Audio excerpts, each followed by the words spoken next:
I said nothing for 5 years. Not because I was wrong, not because I lacked evidence, but because I understood one simple thing.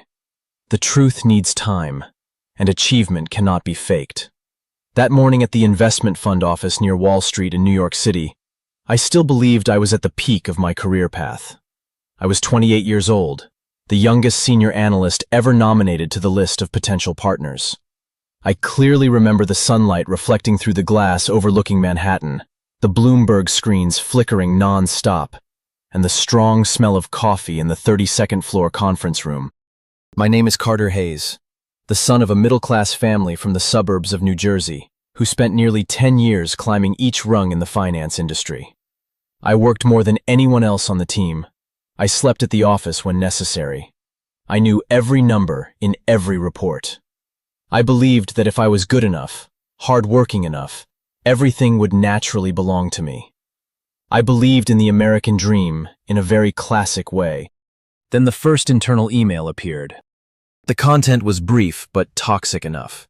Suspicion of a strategic client data leak, a file accessed without authorization, a technical trace leading to my account.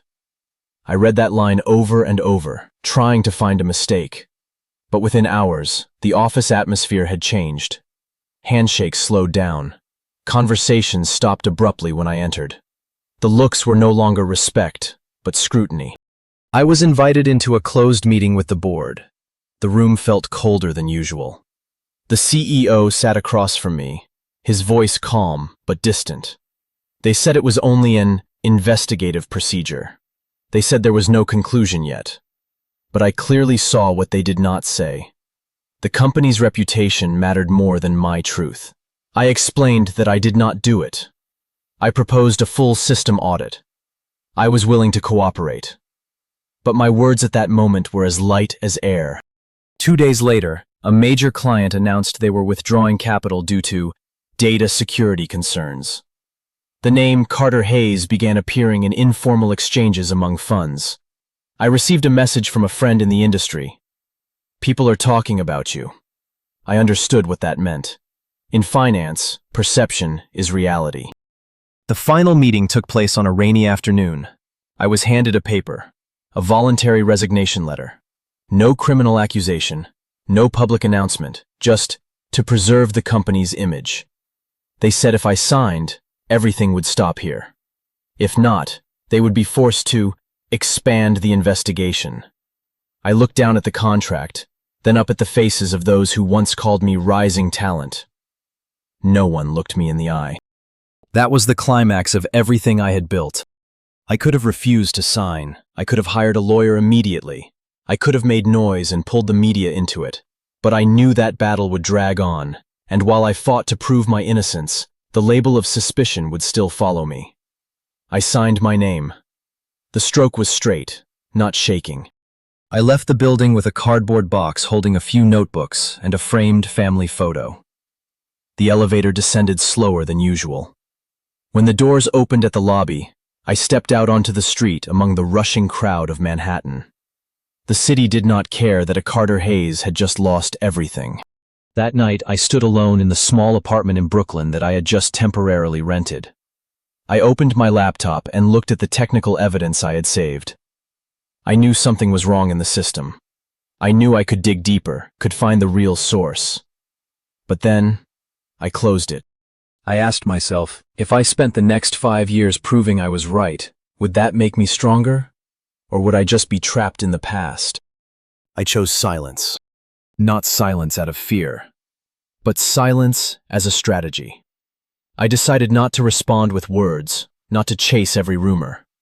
I would build something bigger than the accusation itself. Something that when people looked at it, they would no longer ask whether I was innocent. They would ask how I did it. I turned off the lights. Outside the window, the lights of Manhattan were still blazing. I knew from that moment my life was divided into 2 parts. Before the rumor and after the rumor. And I had chosen the harder path. I said nothing for 5 years, and the real story began the day I walked out of that building. Rumors do not create themselves. They are created. And someone had invested a great deal to make me disappear from the map of New York City's finance industry. I understood that within the first week after leaving the company. My phone no longer rang. Responses to my job applications contained only one polite line. We have decided to pursue another candidate. A few headhunters who once proactively contacted me no longer replied. In this industry, bad news spreads faster than quarterly earnings reports. I moved fully into the small apartment in Brooklyn. The room was just enough for a desk, a chair, and a mattress placed against the wall. At night, I could see the lights of Manhattan from afar, but it felt as if I had been separated from it. I was no longer part of the game. I was a name crossed off the list. I began reviewing everything in my head. I did not leak data. I was certain of that. The internal system had multiple layers of authorization. Not everyone could access that strategic file. I clearly remembered the logins, the late working sessions, the final editing rounds. If there was a technical trace bearing my name, it meant someone had deliberately created it. The first name that appeared in my thoughts was Lucas Bennett. Lucas was my direct colleague in the analysis team.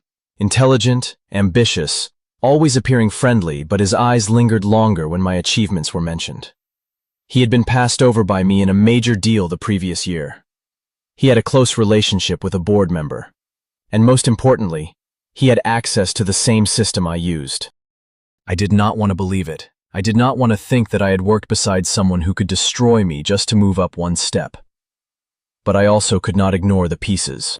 I contacted an IT specialist who had freelanced for the company before. I did not ask him to do anything illegal. I simply asked him to analyze the logs I had saved before leaving. We sat in a cafe near Dumbo, laptops open between us, lines of code appearing on the screen. He pointed out an anomaly. A system access occurred during a time I was in a meeting with the CEO. Overlapping time. An internal IP trace, but with signs of redirection. I felt my heart beat stronger, not from anger, but from confirmation of my intuition. Someone had used my own account as a shield. I brought all that data to Amanda Reed, a lawyer specializing in corporate disputes in Manhattan. Her office was in a classic building, not flashy but reputable. Amanda listened as I presented everything from beginning to end. She reviewed every log file, every email. After nearly 2 hours of silent analysis, she looked at me and said, "We have sufficient grounds to file for defamation and wrongful termination." For the first time since leaving the company, I heard a door open. Amanda explained the process. File a complaint, request internal documents, subpoena witnesses. She said the case could last from 1 to 3 years. During that time, my name would continuously appear in court records. Financial industry media would follow. I could win. But even if I won, the label "suspected data leak" would always accompany my story. That evening, I received a message from an old friend in the company. He sent only one sentence. "Lucas has just been appointed interim partner." I sat silently for several minutes. All the pieces fit together. A few days later, I ran into Lucas at a bar in Midtown. I do not know whether it was truly coincidence. He looked at me with his familiar, polite smile. "Carter, I heard you're considering a lawsuit?" he asked, his voice light as if discussing the weather. I did not answer immediately. I simply looked at him. Lucas shrugged. "In this industry, perception is reality. You know that." It was not a confession, but it was not a denial either. I left the bar first. Stepping onto the street, cold wind hit my face. I had technical evidence. I had a lawyer ready to fight. I had an opportunity to drag him into the light. But I also clearly saw one thing. If I entered that battle, I would spend all my energy proving the past instead of building the future. The real conflict was no longer with Lucas. It was within me. I could choose immediate retaliation, or I could choose a longer, harder, but more sustainable path. I scheduled another meeting with Amanda. She prepared the file. I looked at the thick stack of documents in front of me. With one signature, the legal machinery would begin turning. I put the pen down. "I'm not ready to file," I said. Amanda looked at me without judgment. "Are you sure? This is a strong opportunity." "I know," I replied, "but if I win this lawsuit, I only reclaim the past. I want something bigger than that." I left the law office with a decision clearer than ever. I would not win in the courtroom. I would win where Lucas could not control. Results. The rumor had taken my reputation, but it had also freed me from dependence on a system I once believed was everything. If I could build something of my own, no one could cross my name off the list again. That night, I reopened my laptop, not to dig deeper into evidence against Lucas, but to write a new note. Title: Idea: Next Generation Risk Management Platform. I knew I had just stepped in a different direction. I was no longer focused on who had hurt me. I was focused on who I would become after it. The rumor was created by one person, but my answer would be created by myself. And I chose not to sue. There are battles that if you strike back, you have already lost. I understood that more clearly than ever in the weeks after deciding not to file a lawsuit. When I left Amanda Reed's office that day, I did not feel weak. I felt like I was stepping into a longer, quieter, and far more difficult battle. New York City was as noisy as ever. The subway was still crowded during rush hour. The electronic boards on Wall Street continued to flicker non-stop. But I was no longer part of that pulse. I stood outside, observing. And in that silence, I began to see the gaps I had never noticed before. My name is Carter Hayes.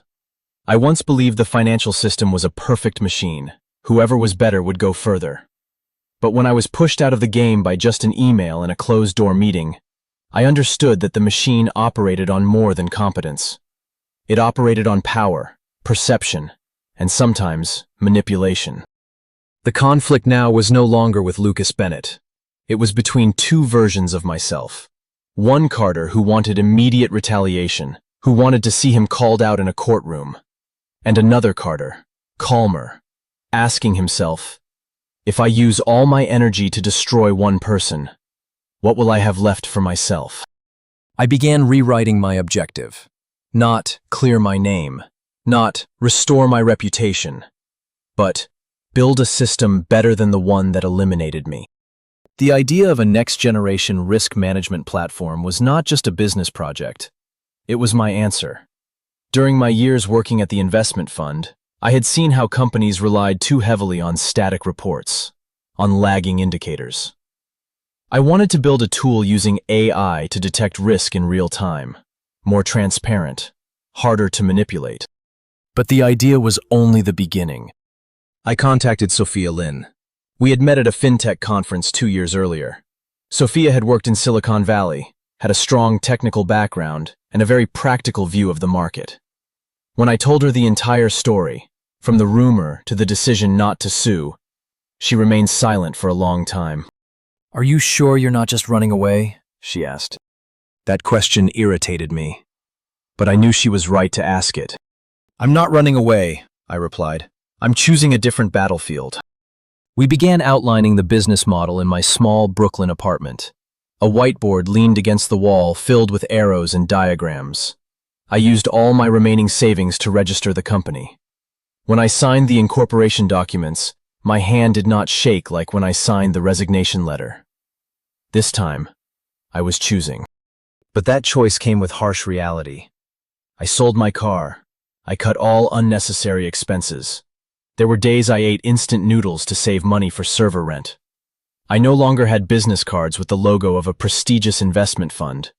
I only had an email with the domain of a newly established company. The market did not care about my story. Investors did not care whether I had been wronged. They only cared, did my product create value? We began building the first prototype. Sleepless nights returned, but this time not to edit reports for someone else. I wrote every product description, every presentation slide. Sophia handled the technical side, recruiting 2 young programmers willing to work for minimum pay in exchange for equity. After 3 months, we had our first demo. I sent emails to 15 investment funds I once knew. Only 3 agreed to meet. In the pitching sessions, I saw doubt in their eyes. They knew about my incident. No one said it directly, but the questions always revolved around stability, credibility, personal risk. That was my new climax. No more cold boardroom with the former CEO. No more resignation letter. But the moment I realized, my past would always enter the room before me. After the third pitch, we were rejected. The company account had enough to last 3 more months. Sophia looked at me in the small, temporary office we rented in Dumbo. "If there's no funding, we have to stop," she said. I stepped outside, looking at the Brooklyn Bridge at night. The wind blew hard, freezing. I asked myself if I was being too stubborn. I had rejected the legal path. I had burned nearly all my savings, and now the future was still unclear. But then I remembered the moment I left the old building with a cardboard box. Back then, I had nothing left to lose. Now, I had something. The right to choose. I went back into the office and told Sophia, "We're not stopping."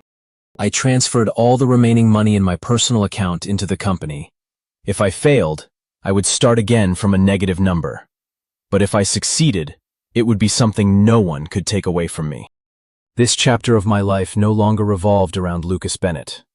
It revolved around the question, was I steadfast enough to turn silence into strength?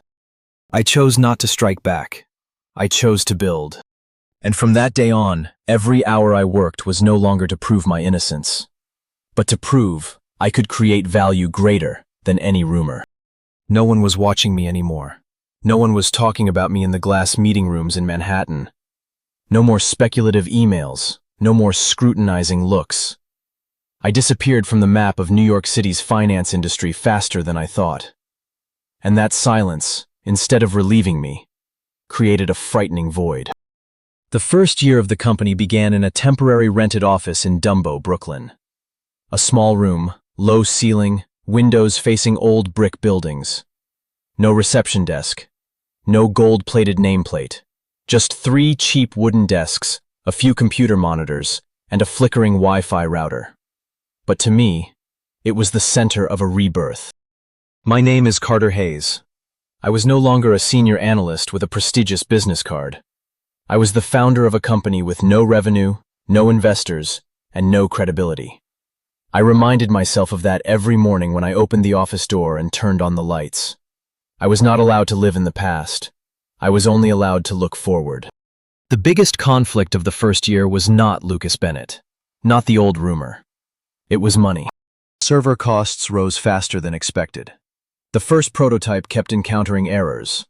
Our 2 young programmers worked hard, but they lacked experience handling large-scale systems. I had to take on the role of CEO, salesperson, legal document editor, and coffee maker when everyone was too tired. After 6 months, we had been rejected by 12 funds. Each pitch meant I had to tell my story again. I did not mention the old incident, but I knew they had researched it. Some meetings went smoothly until an investor asked, "If your company depends on your personal credibility, how should we assess that risk?" It was the question no one said directly, but everyone thought. I began to feel pressure weighing on my shoulders. The company account only had enough to last 2 more months. I sat in front of the whiteboard full of strategic arrows, trying to find ways to cut more costs. I had sold almost everything I could sell. I did not have much left to sacrifice. One late evening, when only Sophia and I remained in the office, she put down her laptop and looked at me. "Carter, if we can't raise capital within 6 weeks, we have to stop. I can't ask the team to continue without pay." That sentence was not betrayal. It was reality. I stepped outside, standing on the freezing sidewalk of Brooklyn. The wind from the river blew hard. I looked toward Manhattan, where the lights were still blazing. A year ago, I left a high-rise building feeling eliminated. Now, I was facing the risk of failing by my own hand. That was the climax of the first year. No luxurious meeting room, no decision from a board of directors. Just me, a small company, and the number in the bank account running out. I could stop. I could say I had tried. I could find another job in another city, start over with a name few people remembered. No one could blame me. But if I stopped, the rumor from years ago would become a self-fulfilling prophecy. They would say, "He couldn't last." And this time, they would be right. I went back into the office. Sophia was still there, waiting for an answer. "We're not stopping," I said. She looked at me for a few seconds, as if considering whether I was crazy. I will put all the remaining money I have into the company, I continued. If after 2 more months we still don't have funding, I will take personal responsibility. But we are not stopping now. I opened my phone and made the final transfer from my personal account to the company account. My remaining balance was almost 0. I felt a strange relief. When you have nothing left to rely on but yourself, you become clearer. In the following weeks, we worked as if there was no way back. Sophia re-optimized the system architecture. The 2 programmers almost slept at the office. I rewrote the entire pitching strategy, focusing on practical value instead of long-term vision. We decided to change our approach. Instead of pitching large funds first, we approached smaller funds specializing in seed-stage investments. I personally called each one without intermediaries. Some calls were rejected outright, but one call lasted more than an hour. It was not yet a victory, but it was a crack. At the end of the first year, we had not raised major capital. We had not appeared in the media, but we were still alive. And considering I had started from a negative number, survival was already a victory. I stood in the small office on New Year's Eve night. The city was preparing to count down to the new year. I looked back on the past 12 months, from an employee forced to resign to a founder struggling to survive. No one mentioned the old incident anymore. No one cared whether I was right or wrong. They only looked at my product. And for the first time, I understood that my silence was beginning to take shape. It was no longer a void. It was a foundation. The first year passed. I had not reclaimed my reputation, but I had built something no one could sign a paper to take away.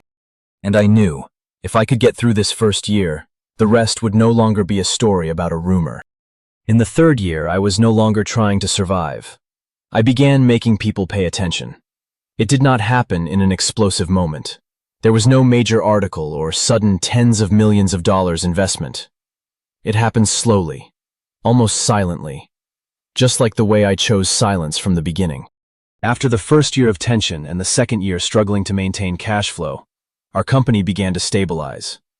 We had our first 3 paying clients, small investment funds willing to test our risk management platform. They did not come because of my reputation. They came because the product worked. I still remember the first online meeting when a client said, "Your system warned us nearly 2 weeks earlier than our internal analysis department." That was not polite praise. It was confirmation that we were creating real value. My name is Carter Hayes. 3 years ago, I left a building in Manhattan with a cardboard box in my hands. Now, I sat in a slightly larger office in Manhattan, no longer in Dumbo.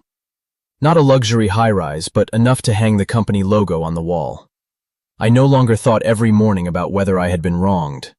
I thought about growth metrics, about the product, about the team. But a new conflict appeared. As revenue began to increase, as our first clients referred us to their partners, we needed capital to expand.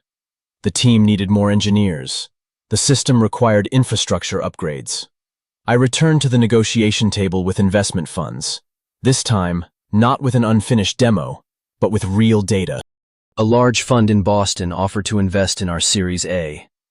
The amount was enough to accelerate us for 2 years, but the attached terms were not simple.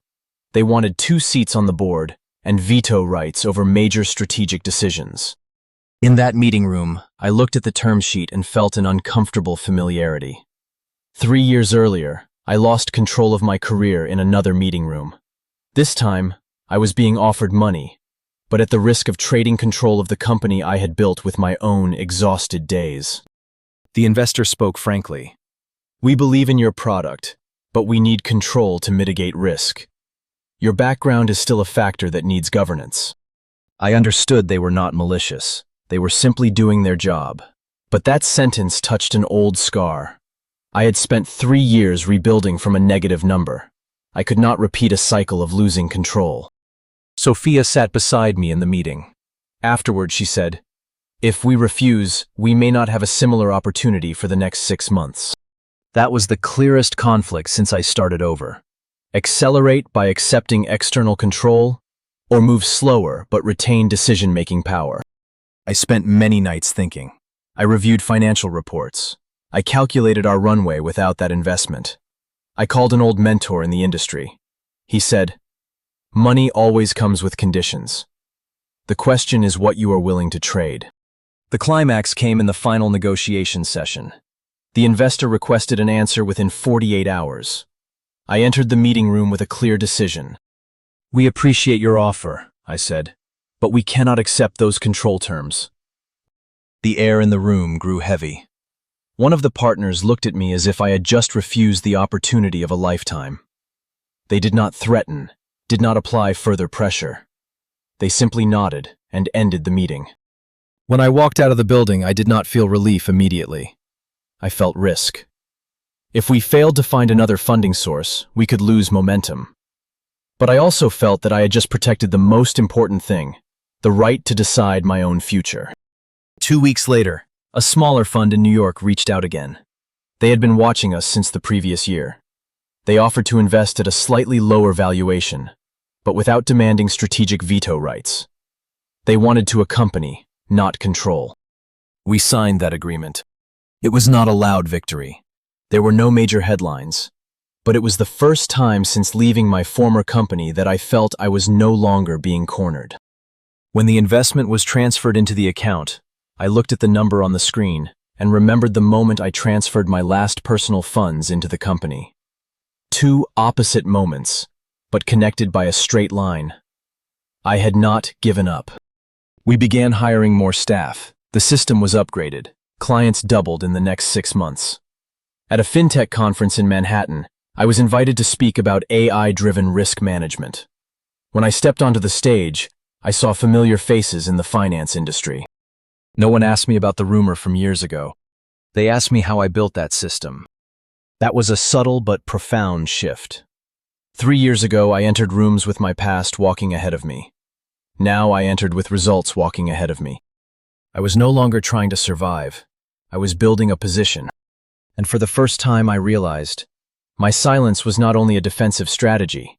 It had become the foundation for a much stronger voice. Rumors need someone to sustain them, but the truth only needs a crack. I did not actively seek vindication over the past 3 years. I did not call former colleagues. I did not send emails questioning the former board.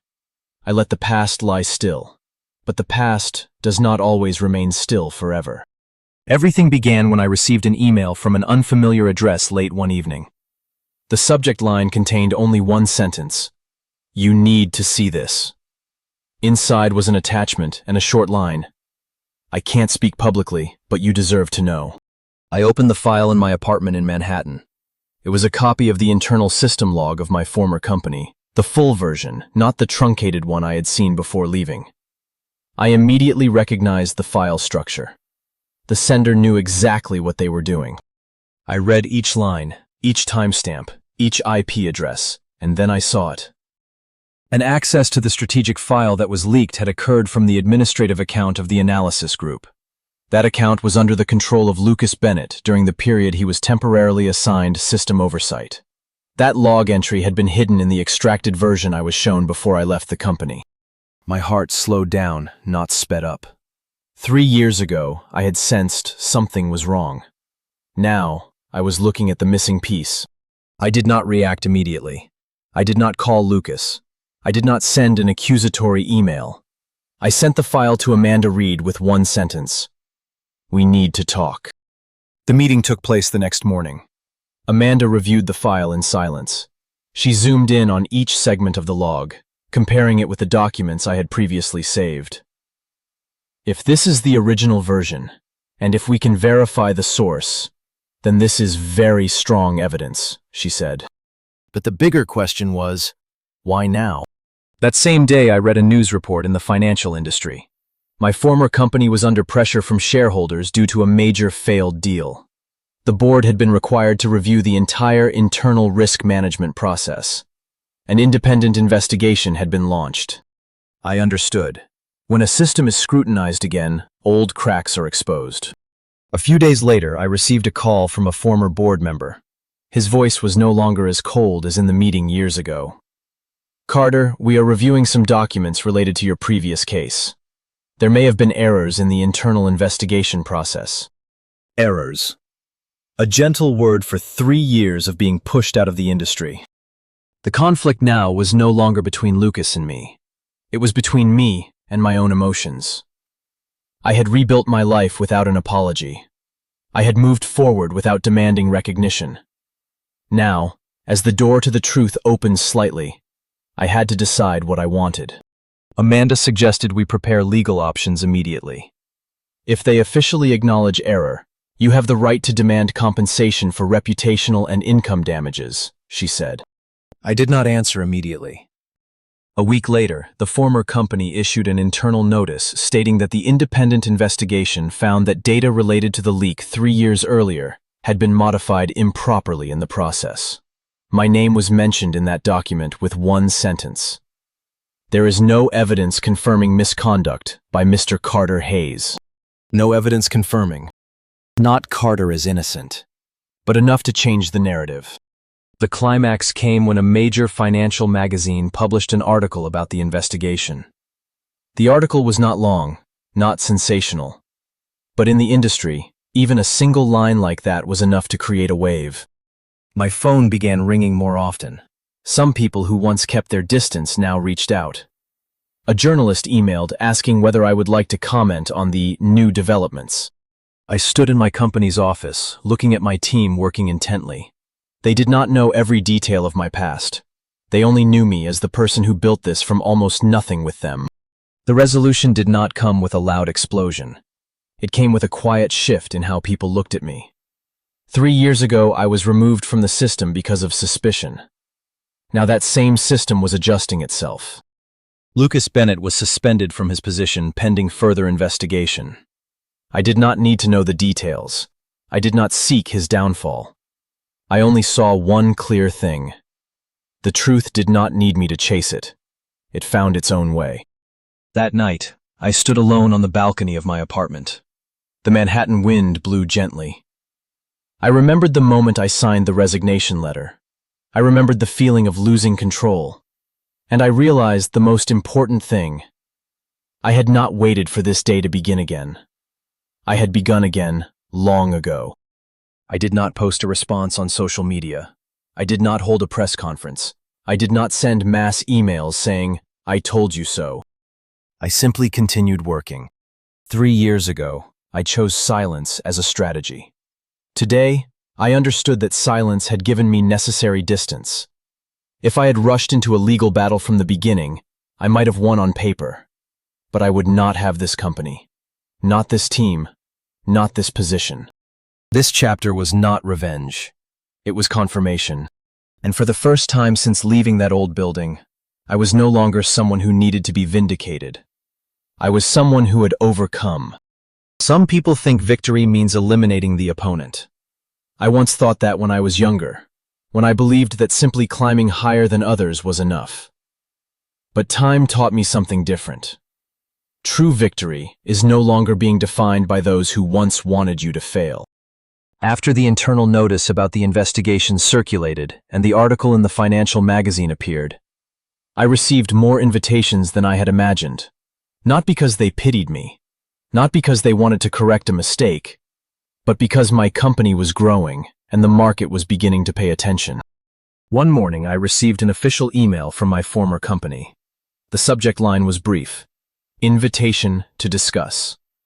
The content was polite, almost humble. They proposed meeting to discuss strategic cooperation opportunities and the possibility of my returning in a senior executive position. I read that email twice. 3 years earlier, I left that building with my reputation under suspicion. Now they were inviting me back with greater power. The conflict was not in the invitation. It was in the question. Did I want to return to the place that once removed me? Sophia sat across from me in the office. "If you go back, you could change the system from the inside," she said, "and we could sign major contracts immediately." Amanda Reed also called me. "If they officially acknowledge error and offer you a high-level position, you can demand additional financial compensation. This is a legitimate opportunity to recover what you lost." Everything made sense.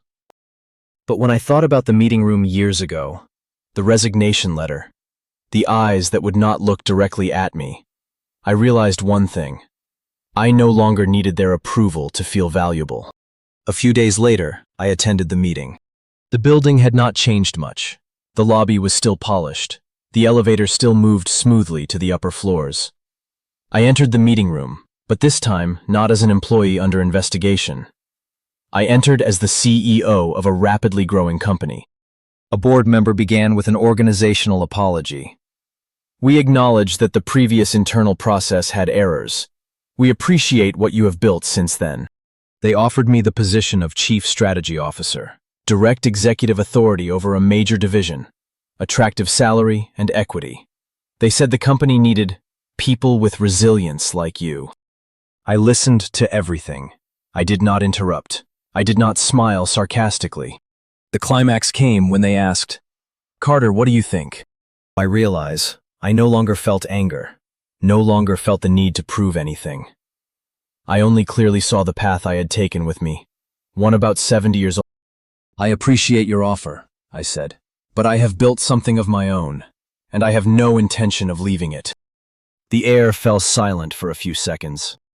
"What about compensation?" someone asked gently. "We are willing to discuss." I shook my head. "I don't need compensation. My achievement is the answer." It was not a prepared statement meant to impress. It was simply the truth. If I accepted money in exchange for recognition, I would once again place my value in their hands. I left that building for the second time in my life, but the feeling was completely different. The first time, I walked out with a cardboard box and heavy silence. This time, I walked out with a clear choice and a company waiting for me to return. A few weeks later, Lucas Bennett was officially terminated. The information appeared in a short report, without noise. I did not feel joy. I did not feel pity either. I only saw a simple rule. When you build your career on manipulation, the foundation will not be stable. The media continued to contact me. One journalist asked, "Do you see this as perfect revenge?" I replied, "I don't respond to rumors. I respond with achievement." The resolution of this chapter was not someone else's downfall. It was the affirmation of my position. Our company expanded to Chicago and San Francisco. Revenue increased steadily. The team grew stronger. I no longer thought about Lucas every morning. I thought about the product, about strategy, about the people placing their trust in me. 3 years ago, I was forced out of the system. Today, I can walk into or out of any meeting room as the one making the decision. And I choose to keep moving forward without looking back. I once thought honor was something that had to be defended immediately, that if someone doubted you, you had to stand up and refute it at that very moment. But the past few years have taught me something different. Honor does not lie only in words. It lies in what you build when no one believes you. One early morning, I stood on the Brooklyn Bridge, watching the sun slowly rise behind the Manhattan skyline. The city woke up as it always does. Traffic became heavier. Glass buildings reflected the new light. 3 years earlier, I had stood in almost the same place, but in a completely different state of mind. Back then, I felt pushed out of the game. Now, I stood here feeling no longer bound by any system. My name is Carter Hayes. I was once associated with a rumor. I was once removed from the industry by a signature in a closed meeting room. But I am no longer the man of that day. I am the CEO of a growing fintech company, with a team that trusts me and clients who pay for the value we create. The final conflict no longer lies outside. It lies in the question I ask myself while standing on the bridge. If I return to that day, would I choose differently? Should I have sued from the beginning? Should I have fought publicly instead of remaining silent? I recall the long nights in the small Brooklyn apartment. I recall the feeling of watching my bank account nearly hit zero. I recall the rejected pitching sessions. If I had chosen the legal path 3 years ago, perhaps I would have regained my reputation sooner. Perhaps I would have received significant compensation. But I also might have been trapped in litigation, allowing others to control my time and energy. The climax of this journey is not the day Lucas was terminated. Not the day the former company sent an organizational apology. Not the day we signed a major contract. The climax is the moment I realized I no longer needed recognition from them. 1 week after the final meeting with my former company, I received an official email from the board. The content was brief: a public apology for errors in the previous investigation process, and confirmation that I committed no misconduct. The email was signed by the entire board. I read it once, then read it again. 3 years earlier, I had waited for a line like that. I had imagined what the day of my vindication would feel like. I had thought I would feel relief, even satisfaction. But when that moment actually arrived, my emotion was not victory. It was calmness. I did not respond to that email immediately. I did not post it on social media. I did not send it to those who once turned their backs on me. I saved it in a folder simply named Closed. Resolution was not fireworks. It was a gentle closing. My company continued to grow. We prepared to open an office in a new city. I spent more time building internal culture, ensuring that in my company, no one would be removed because of vague perception or image pressure. I learned that real power is not the ability to hurt others when you have the chance. Power is the ability not to. When I left the Brooklyn Bridge that morning, I did not feel that I had taken revenge on anyone. I only felt that I had completed a circle. From an employee under suspicion, I became someone who creates opportunities for others. From a name crossed out, I became the one signing new contracts. If someone asks me what the biggest lesson is, I will not talk about Lucas. I will not talk about the former board. I will talk about choice. I chose silence when I was accused. I chose to build when I was removed. I chose not to return when I was invited. And those choices define me more than any rumor ever written about me. I do not respond to rumors with words. I do not respond with lawsuits. I do not respond with someone else's downfall. I respond with achievement. And achievement never needs to explain itself.